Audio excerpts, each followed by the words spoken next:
Okay, நமக்கு என்ன தெரியும்? m/i equal to f/y equal to e/r. இன்னொன்று stress is directly proportional to strain.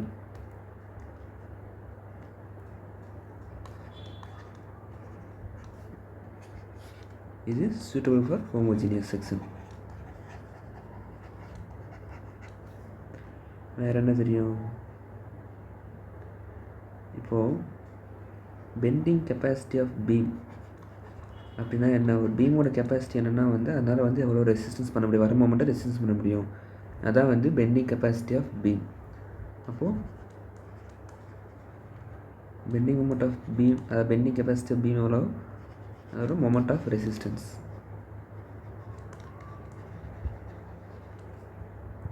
Equal to,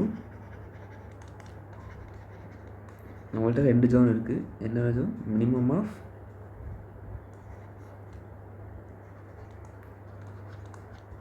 compression or tension zone. ஓகேங்களா? Compression ஜோனில் எவ்வளோ மூமெண்ட்டு, இல்லைன்னா டென்ஷன் ஜோன் எவ்வளோ மூமெண்ட்டு, ரெண்டில் எது மினிமமாக இருக்கோ அதுதான் வந்து moment of resistance. m/i f/y equal to e/rல நம்ம எதை எடுத்துக்கிறோம்? நம்ம மொமெண்ட் தான் வேணும். ஸோ f இன்ட்டு i/yன்னு வரும். i/yனா நம்ம ஜெட்டுன்னு தெரியும். So f into Z. அப்போது maximum bending moment equal to, அதாவது moment of resistance equal to maximum stress, permissible stress, maximum permissible stress into Z. அப்போது mr equal to f max into v வரும்.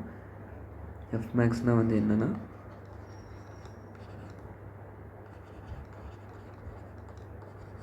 maximum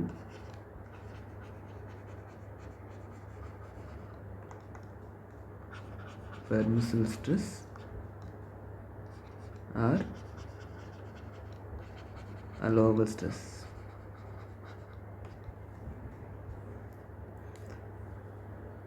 நம்ம என்ன பார்த்துக்கணும்? M20 காங்கிரீட்னா design பண்ணுறோம்னா, test பண்ணுறோம்னா எவ்வளோ டிவியேஷன் அலோவ் பண்ணிக்கலாம்? ±15%.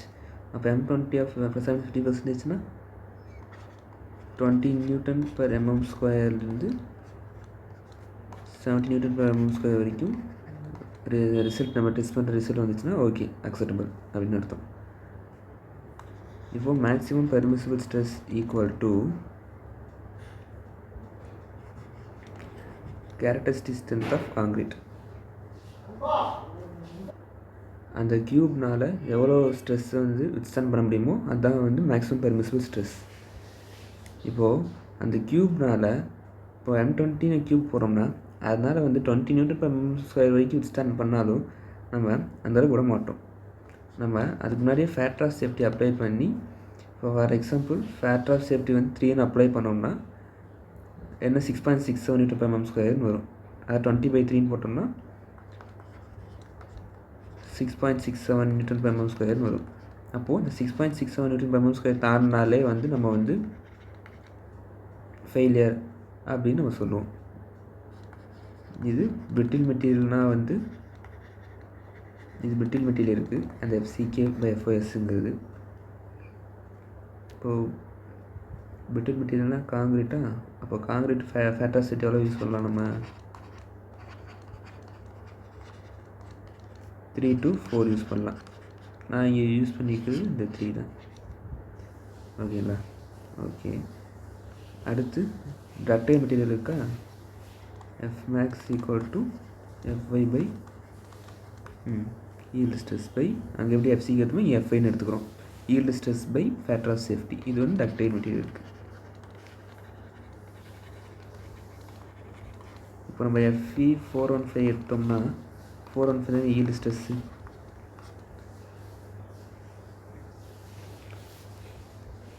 Factor of safety for steel என்ன வரும்னா வந்து 1.8 to 2 வரும். இங்கே நம்ம 1.8 அப்ளை பண்ணோம்னா ஆன்சர் என்ன வரும்? 230 Nm² வரும். ஓகேங்களா? இப்போது நம்ம எதுக்கு ஃபேக்டர் செட் வந்து அப்ளை பண்ணணும்? ஏன்னா வந்து ஒன்று மெட்டீரியல் வந்து நம்ம யூஸ் பண்ணுற மெட்டீரியல் வந்து எல்லா நேரமும் ஒரே குவாலிட்டியில் கிடைக்கும்னு நம்ம சொல்ல முடியாது. இன்னொன்று மெட்டீரியல் ஏதாவது ஃப்ளா ஏற்பட்டுச்சுன்னா அதுக்காக. இன்னொன்று ப்ராபபிலிட்டி இன் லோடு.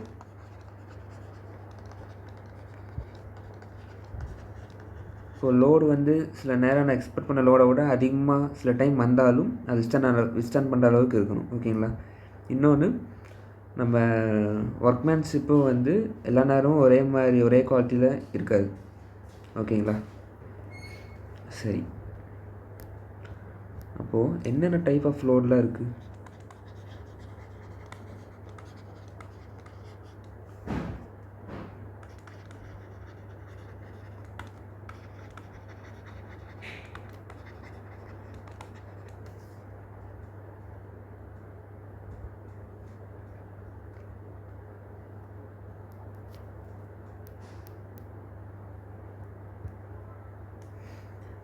என்னென்ன இருக்குன்னா dead load,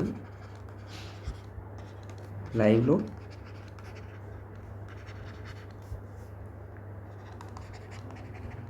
wind load,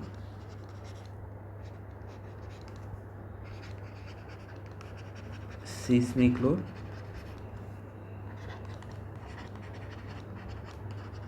snow load. அப்போது என்னென்ன காம்பினேஷன்ஸ் எல்லாம் இருக்கலாம்?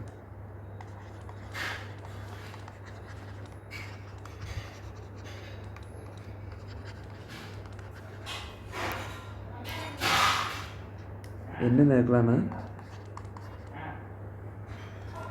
ஒன்று டெட் லோடும் லைவ் லோடும் சேர்ந்துருக்கலாம், இல்லைன்னா டெட் லோடும் விண்ட் லோடும் சேர்ந்துருக்கலாம், இல்லைன்னா dead load live load plus wind load சேர்ந்துருக்கலாம், இல்லைன்னா dead load live load plus earthquake load அதாவது சீஸ்மிக் லோடு சேர்ந்துருக்கலாம். Dead load, live load, wind load,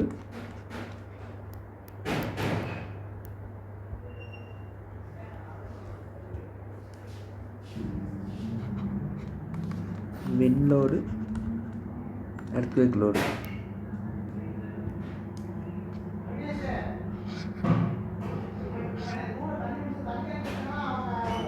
இந்த லோடு காம்பினேஷன் வந்து மோஸ்ட்லி வந்து நாட் பாசிபிள். ஏன் நாட் பாசிபிள்னா எர்த்குவேக் நடக்கிற நேரத்திலே வந்து விண்டும் வந்து அடிக்காது.